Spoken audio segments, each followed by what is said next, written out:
శ్రీకృష్ణుడికి అత్యంత ఇష్టమైన భక్తుడెవరో తెలుసా? భగవద్గీత 12వ అధ్యాయం భక్తియోగంలోని అసలైన రహస్యాలు ఈ వీడియోలో చూడండి.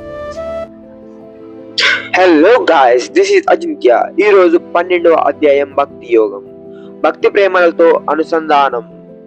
విషయం: నిజమైన భక్తుని గుణాలు.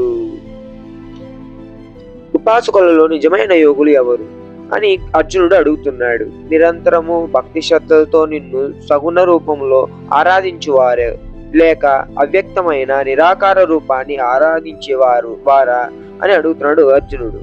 ఎవరి మనసు ఏకాగ్ర చిత్తంతో నాయందే ఉండునో, నన్నే నిరంతరము అత్యంత శ్రద్ధగా ధ్యానించుచుండివారో వారే ఉత్తమ యోగులు అని 2వ శ్లోకంలో శ్రీకృష్ణ భగవానుడు చెప్తున్నాడు.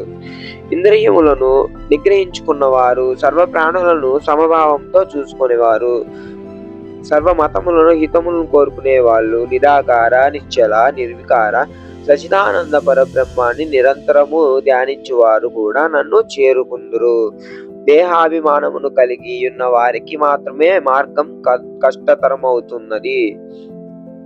అలా కాకుండా నా మీద ఆధారపడుతూ అన్ని కర్తవ్య కర్మలను నాకే సమర్పించి నాపై ఏకాగ్ర చిత్తులై నన్నే ధ్యానించి వారిని నేను రక్షిస్తాను.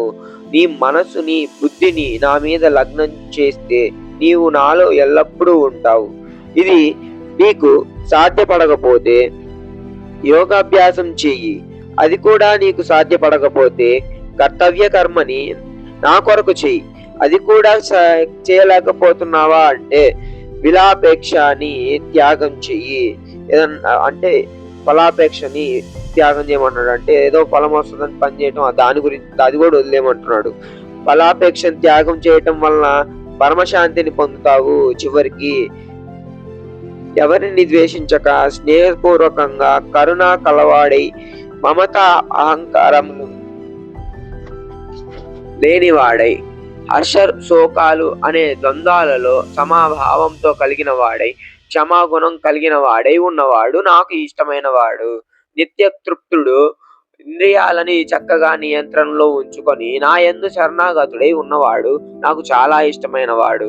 ఎవరికి కోపం తెప్పించని వాడు, అలాగే ప్రపంచంలో దేని వలన కూడా కోపం పొందని వాడు, హర్షము ఈర్ష్య కలతల నుంచి బయటపడిన వాడు నాకు ఇష్టమైన. A few moments later.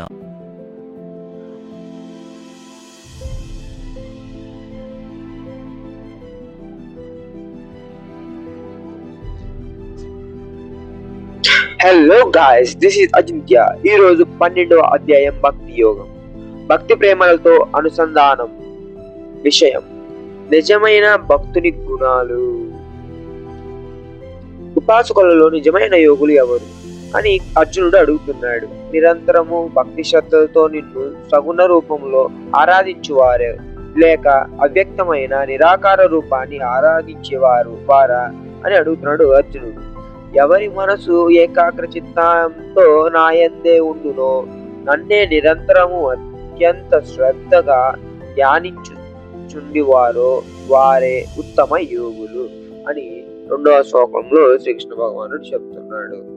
ఇంద్రియములను నిగ్రహించుకున్నవారు, సర్వ ప్రాణులను సమభావంతో చూసుకునేవారు, సర్వ మతములను హితములను కోరుకునే వాళ్ళు, నిరాకార నిశ్చల నిర్వికార సచిదానంద. దీని యొక్క ఫలశ్రుతి: నిరంతర శ్రద్ధ, ఇతరుల క్షేమం గురించి ఆలోచనలు, శాంతి పొందడం కోసం కర్మఫలాన్ని వదిలిపెట్టడం. అలాగే కరుణ భక్తికి కేంద్ర బిందువు. కరుణ అనేది భక్తికి కేంద్ర బిందువు అంట. శ్రద్ధతో చెప్పిన అన్నిటినీ అంగీకరించడం. ఏమన్నాడు? శ్రద్ధతో చెప్పిన ఏ విషయమైనా సరే అంగీకరించు. నువ్వు నన్నే నమ్ముకో, నేను తప్పితే నీకు వేరే వాళ్ళు లేరు. నీ కర్తవ్యాన్ని వీడుదు. ఎప్పుడు నీవు ఒక స్థితికి వచ్చినాక అంతవరకు తీసుకురాగలిగిన బాధ్యత నాది. సత్వ రజస్తమో గుణాలని హ్యాండిల్ చేయగలిగే శక్తి నీకు ఉంది. ఎప్పుడైతే రజస్తమో గుణాలని తగ్గించుకొని సత్వగుణంలో ఉంటావో అప్పుడు నువ్వు నన్ను చేరుకుంటావు. అప్పుడే నీకు పరమాత్మ తెలుస్తాడు. పరమాత్మ యొక్క రూపము మీకు అర్థమవుతుంది. అప్పుడే ఆత్మ సాక్షాత్కారం కానీ ఏదైనా అవుతుందని శ్రీకృష్ణ భగవానుడు సెలవిస్తున్నాడు.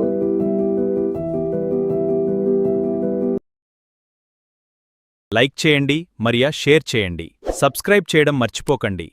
తప్పనిసరిగా బెల్ ఐకాన్ క్లిక్ చేయాలి. కామెంట్ చేయండి. This is Achintyananda Paramahamsa signing of.